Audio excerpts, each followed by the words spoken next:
ప్రతిరోజు జబ్బున్న వాళ్ళు, బలహీనులు, అనారోగ్యులు ట్యాబ్లెట్ వేసుకోరు. బతికున్నవాడు ప్రతిరోజు ఆహారం తీసుకోడు. నా ఆరోగ్యానికి ఈ ట్యాబ్లెట్ అవసరం, నా ఆత్మకి ఆహారం అవసరం అని మనం కూడా మరి తీసుకోవాలి కదా.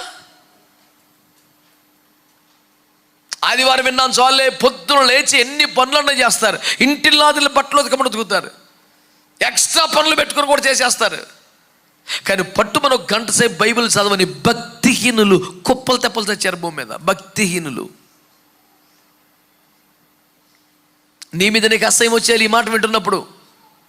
24 గంటల కాలంలో 1 గంట కూడా బైబిల్ చదవకుండా భక్తి ముసుగేసుకొని ఎలాగబెడుతున్నావు చూడు. వేషధార బతుకు సిగ్గు అనిపించాలి, చిచ్చయ్య అనిపించాలి నీకు.